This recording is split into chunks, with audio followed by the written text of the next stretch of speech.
few weeks ago, I exposed the Asian golf market for exactly what it is. Today, I'm going to show my brand new driver that I bought from Singapore that a lot of you will never have seen before. Hi everyone, my name is James Robinson and welcome back to this YouTube channel. Yes, that's right, today I've got the Titleist VG3 driver that, to be honest, I'd never seen before, you guys had never seen before, and Chris has only just seen now, haven't you, Chris? Correct.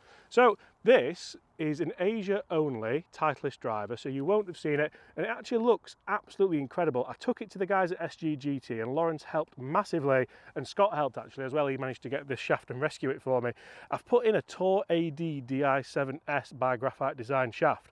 This shaft is one of the best shafts money can buy. It suits my game nice. I've been fitted into this shaft quite a few times in the past. 15 years, it's a long time, isn't it? But it's actually an old Titleist shaft as well. That hologram is a Titleist logo, so this should work perfectly. The shaft I had in the garage, would it cost you about 150, 200 quid now, Chris? They were 300-400 quid back in the day, weren't they? But they're not that expensive now.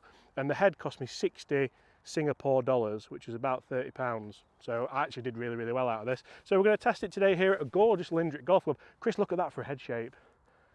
That looks gorgeous, doesn't it? My initial thoughts here were to make this into a mini driver, but then the guys at SGGT said, James, to be honest, it doesn't need to be a mini driver. This will perform well. It's 10.5 degree.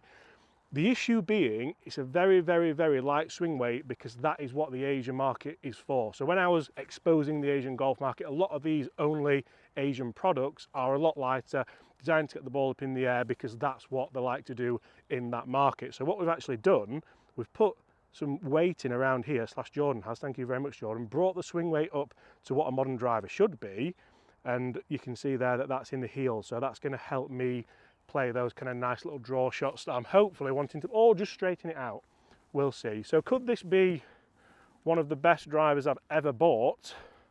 Let's find out. 10th hole at Lindrick, it looks phenomenal down at the ball. Straight away. Chris, what about that for a ball flight? That is an absolute bullet up the left-hand side of this hole. And one of the things that I was really hoping was it wasn't going to be those high floaty drivers where I lose 20, 30 yards in spin rate. Visually, I can tell there straight away that that's spinning in the 2000s because it's launched nice, it's penetrating through the air, and it's doing exactly what I want it to do. Head shape and size, would you say it's about 420, 430 cc? Yep. It's quite small, isn't it? But it's a really nice kind of thick crown on there. Could you find yourselves some absolute bargains in that Asia only market? Maybe even on eBay. I did look for some heads like this on eBay, but there weren't many knocking around.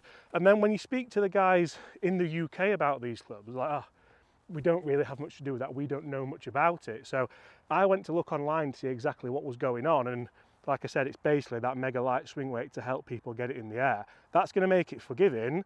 Now have the guys at SGGT, by putting this weight in the heel, turned it into an absolute beast. That's what I want to find out today. Right, same shot, start it a little bit further to the right, try and get a bit more central.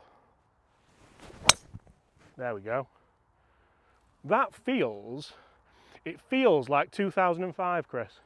And you know what 2005 was? A fantastic year. What was going wrong in 2005?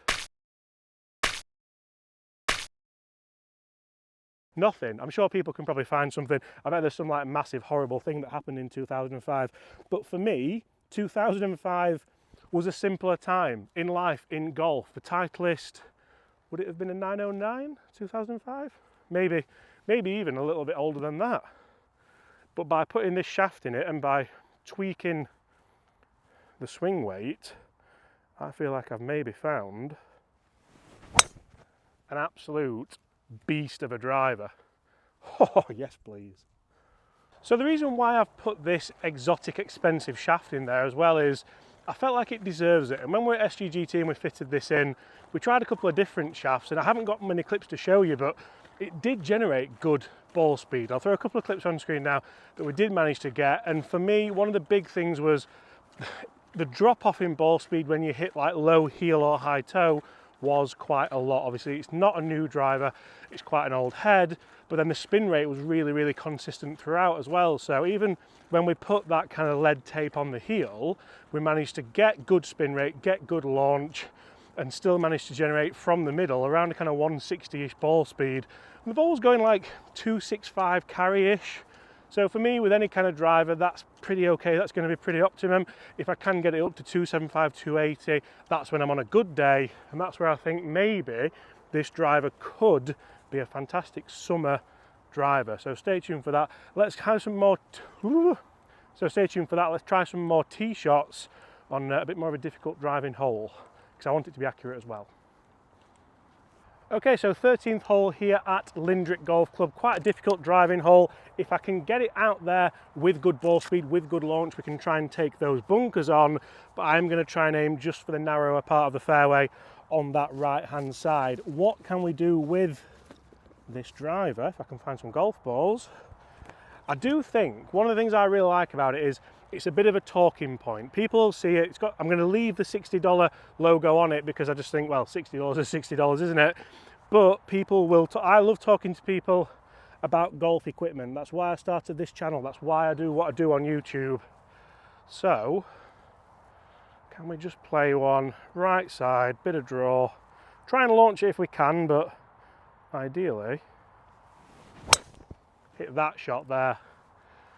That's the best shot I've hit with it so far. That was ever so slightly out of the toe. It's launched probably a little bit higher than what I have done in the past, but certainly that's where this head can help. That's where this head can come into its own. This head is designed to launch the ball up in the air. It's designed to be an easier club to use, and now we've fettled with it a little bit with this weighting at SGGT. Again, sternum back, launch it. Oh, look at that. Look at that. That is the exact drive that I want to hit. That is up there, level with those bunkers. So let's try and really hit one now and launch up there. We're going through the pre-shot routine. It means a lot, this, because it could be a bit of a passion project, really. And so far, we've had that nice ball shape that I want as well. Right, that's the Tiger line. Is that going to carry? Let's get down there and find out. So guys, you can see some really interesting drives here. A little bit worrying with front to back dispersion. One on the right side of the fairway. That was the better shot we hit right up the centre of the fairway. And then we also have one just in this front bunker here. So a pretty good average, and I'm quite happy with that front to back dispersion, but we didn't unfortunately manage to carry that bunker with this driver. Okay, so the big question here is, can this perform well enough to go in the bag instead of, say, my Ping G440 LS Tech? Can it go in the bag instead of my mini driver? I don't think anything is replacing my mini driver this year, to be fair. But so far, I've been really impressed with this and have quite enjoyed the ball flights we are getting. This is quite a tough driving hole. You need to shape it right to left here. Can this driver help me do just that? $60 head, a shaft I found in the garage, and that is the perfect ball flight for what I'm wanting to do on this hole. A lovely big high draw. It was a little bit out the toe, so my worry there would be it's dropped a little bit in ball speed, but the spin rate's going to be really manageable. And if I can hit that shot time after time, have I found a hidden gem in those Singapore shops. Guys, if you've enjoyed that, please make sure you do hit that subscribe button below. Thank you so much for your time as always, and I'll see you all at the same time tomorrow. So I was really looking forward to testing this driver in the studio, as you can see, and for me, I really enjoyed this test for numbers. If I could manage to get that high toe, by the way, please pardon the screen, the projector's broken, unfortunately, that is an issue. But we managed to get the numbers, and if I got that nice high toe strike that I wanted, the ball speed was pretty good. I couldn't believe how good the ball speed was for the age of driver and, of course, the price. As you can see, just shy of 160 mile an hour, which for me is pretty good. It's not the lowest spin driver I've ever tested. This shaft is certainly helping, but we've managed to carry it over 270 yards and finish over 280 yards, which again, for me, for this price, even with the upcharge shaft, I'm going to be pretty happy with. I can't wait to test it against some of the best of the bunch of 2025.